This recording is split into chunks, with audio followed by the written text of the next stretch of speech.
Salut la machine! T'es encore au top? Deuxième vidéo de cette série Procréation et sexualité humaine, cerveau, plaisir et sexualité. Vous êtes prêts? C'est parti!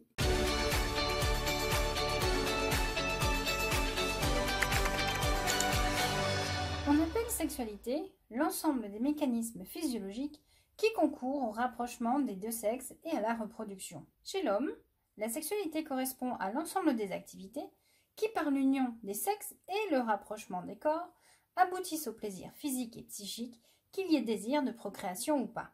Chez les mammifères non primates, c'est-à-dire pas du tout les singes, l'activité sexuelle n'est pas liée au plaisir, mais uniquement à la finalité de reproduction. Elle est sous contrôle hormonal, alors que chez les mammifères primates, elle ne l'est pas totalement. En effet, chez la rate, on observe une activité sexuelle accrue dans les heures qui précèdent ou qui suivent l'ovulation. Cela maximise les chances de reproduction. Chez la femme, si on enregistre l'activité sexuelle au cours du cycle, on va s'apercevoir que chez environ 35% des femmes, il y a une augmentation des rapports sexuels juste avant l'ovulation. Nous avons ensuite une chute de la moyenne des rapports sexuels. Cependant, les rapports sexuels continuent après l'ovulation. Nous avons donc ici un léger contrôle hormonal. Chez les bonobos mâles, une étude dans un zoo belge a montré que chez eux, quand l'activité sexuelle dont le but n'était pas la reproduction augmentait fortement, les prises de sang indiquaient un fort taux de testostérone. On a donc bien ici la preuve d'un contrôle hormonal de l'activité sexuelle. Cependant, on l'a dit et je le redis, on observe chez la femme, qui est un mammifère primate, une activité sexuelle en dehors des périodes de fécondité, et ce, de manière continue, quel que soit le cycle hormonal. Des expériences ont été faites chez les bonobos. On a castré les mâles. Qu'est-ce qu'on a constaté? Eh bien, une diminution du taux de testostérone dans le sang. Normal, ils sont castrés, les testicules dégénèrent, ils ne produisent plus de testostérone. Eh bien, malgré ça, l'activité sexuelle perdure chez ces mâles. Elle va certes diminuer au bout de quelques mois, mais elle sera toujours présente. Chez l'homme, on peut citer le cas bien connu des castrats, dont Farinelli est un des plus connus. Ces hommes étaient choisis par ces dames car avec eux, il était possible d'avoir des rapports sexuels sans crainte de grossesse. En effet, afin de conserver leur voix enfantine, vers l'âge de 6-8 ans, les jeunes garçons sont castrés. Ils subissent une section à ce niveau-là qu'on appelle le cordon spermatique, dans lequel il y a les nerfs et les vaisseaux sanguins qui alimentent les testicules. Ces derniers finissent donc par disparaître et il n'y aura donc pas de puberté car sans testicules, il n'y a pas de testostérone. Et sans appareil reproducteur masculin fonctionnel, pas de caractère sexuel secondaire. Or, parmi les caractères sexuels secondaires caractéristiques de l'homme, il y a la mue de la voix. Ainsi, si la mue de la voix ne s'effectuait pas, les garçons conservaient une tessiture très étendue et avaient donc une voix très particulière, très appréciée à cette époque. Mais voilà la particularité de ces castrats, c'est que s'ils ne produisent pas de testostérone et n'ont pas de caractère sexuel secondaire, ils pouvaient tout de même avoir des érections et des rapports sexuels. Cela signifie donc qu'il y a un contrôle autre que le contrôle hormonal au niveau de l'appareil reproducteur. Or, le seul organe qui peut contrôler le corps, c'est le cerveau. Il existe donc un contrôle nerveux de l'activité sexuelle. L'activité sexuelle ne découle donc pas chez l'homme d'un comportement de reproduction, mais d'un comportement dit érotique, se traduisant par des activités variées, caresses, baisers, etc., qui correspondent à des stimulations de zones dites érogènes. Alors, érogène, d'où ça vient? Eros, c'est le dieu de l'amour chez les Grecs. Gène, généré, donc ce sont les zones que quand on les touche, ça génère l'envie de faire l'amour. Oui, je sais. Bon, allez, il faut bien rigoler un peu de temps en temps. Donc, si on y réfléchit bien, le facteur majeur de l'apprentissage du comportement érotique serait la mise en jeu de mécanismes cérébraux. Mais oui, si on y réfléchit bien, des zones érogènes, ce sont des zones du corps que l'on va toucher qui donnent envie de faire l'amour. Ce qui veut dire qu'on utilise notre sensibilité, nos nerfs sensitifs qui vont envoyer des messages au cerveau. Il y a donc dans notre cerveau un circuit dédié à ça. Et ce circuit, c'est ce qu'on appelle le système ou circuit de la récompense, dans lequel il va y avoir des entrées sensorielles, des sorties motrices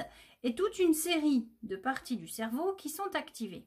Comment est-ce qu'on a découvert ce circuit? Eh bien, si dès 1938, Skinner a mis en évidence un système de récompense dans notre cerveau, ce n'est que bien plus tard, en 1950, lors des expériences de Holtz et Milner, qu'on a mis en évidence ce circuit.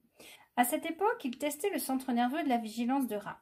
Ils avaient implanté à chaque rat une électrode dans leur hypothalamus afin de le stimuler et induire chez eux un comportement d'évitement de certains coins de leur cage associés à des stimulations électriques. Un rat a fait exception à cette règle. Au lieu de fuir les chocs électriques envoyés par les générateurs, ce rat allait systématiquement dans ces endroits de la cage. Il ne semblait pas les fuir, au contraire, il semblait les rechercher. Pour comprendre ce comportement, Holtz disséqua le rat.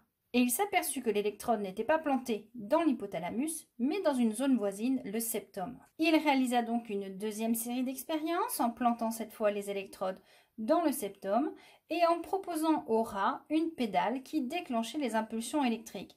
Il lui a proposé également de la nourriture. Et qu'est-ce qu'il a constaté? Qu'au lieu de manger, le rat préférait appuyer sur la pédale, mais il appuyait de manière voire compulsive, jusqu'à 6000 fois par heure. Donc Holtz et Milner ont localisé une partie du système de récompense, appelé aussi système de renforcement. Dans le cerveau humain, le circuit de la récompense fait intervenir plusieurs zones interconnectées. Le neuromédiateur de ce système est appelé la dopamine. On l'appelle également la molécule du plaisir. Les zones du cerveau responsables de la mémoire, le cortex préfrontal, sont aussi activées. Nous avons alors tendance à vouloir reproduire les actions suivies d'une sensation de plaisir. Ainsi, la vue d'un gâteau au chocolat, identique à celui que notre grand-mère adorée nous faisait quand on était petit, nous donne envie de le manger pour retrouver le plaisir ancré dans nos souvenirs d'enfant. Je suis sûre que vous êtes déjà en train de saliver. Non, vous êtes sûr? Moi en tout cas j'ai envie de le manger ce gâteau. C'est également ce même circuit qui est impliqué dans la dépendance à l'alcool et aux drogues. Donc avec les techniques modernes, on peut vérifier les afflux sanguins dans les différentes parties du cerveau grâce aux IRM pour détecter les zones impliquées lors de la sensation de plaisir.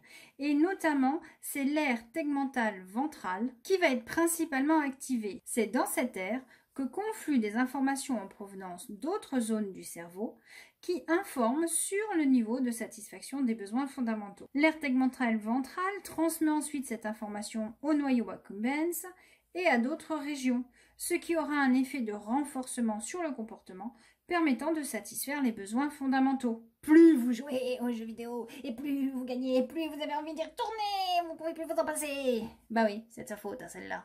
Allez, un peu de sérieux, ce système de renforcement va être également influencé par le contexte socio-culturel. Oui, si on vous dit que jouer aux jeux vidéo c'est bien, vous allez continuer de jouer. Si on vous dit que c'est pas bien, vous allez essayer de ralentir. Dans le cadre de la sexualité, si dans une société il existe une forte reconnaissance de l'hétérosexualité liée à une forte homophobie, les jeunes développeront de manière plus probable des scénarios hétérosexuels. Cela s'est observé en Allemagne du Nord, à Hambourg, où dans les années 70, période de révolution sexuelle, 18% des adolescents avaient des activités homosexuelles, alors que 20 ans après, il n'était plus que 2%. Cela s'expliquait par l'apparition du sida, la crainte du milieu homosexuel et les changements culturels. Ceci nous amène à reparler de l'identité sexuelle et de l'identité sexuée dont nous avons parlé dans la vidéo précédente. Nous avons vu que l'identité sexuée est la résultante de l'interaction entre des facteurs biologiques, l'influence de la société, mais également la capacité de l'individu et son désir d'être comme on attend qu'il soit. Ainsi, l'individu peut être en accord avec ce qu'on attend de lui, même s'il peut reléguer au placard des stéréotypes, ou alors cet individu peut être en divergence avec la norme imposée et avec le sexe biologique qu'il possède, d'où le besoin pour certains de changer de sexe. On parle de transsexualisme ou transgenre, c'est-à-dire une femme qui se sent dans le corps d'un homme ou vice-versa. En Polynésie française, il y a encore moins d'un siècle, était reconnu un autre genre. Il s'agit d'hommes élevés dès la naissance comme des femmes. Ils devaient accomplir les tâches normalement dévolues aux femmes. Ils pouvaient avoir une vie sexuelle, être en couple avec un homme ou une femme, sans être considérés pour autant comme homosexuels. On les appelait des mahus. Aujourd'hui, ils n'existent quasiment plus. En effet, aujourd'hui, dans de nombreuses sociétés, les rôles sexuels attribués à chacun des sexes sont de plus en plus remis en question.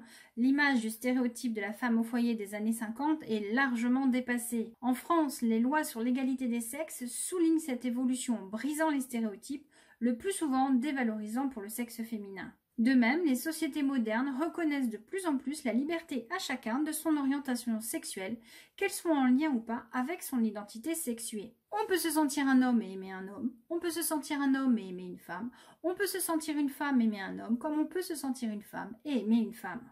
Donc en résumé, quelle que soit notre identité sexuée, nous avons une activité sexuelle. Notre activité sexuelle va dépendre de notre comportement sexuel.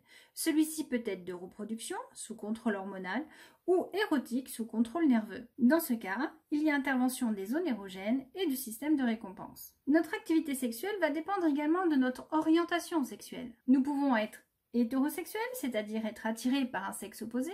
Nous pouvons être homosexuels, c'est-à-dire être attirés par un sexe identique à nous-mêmes.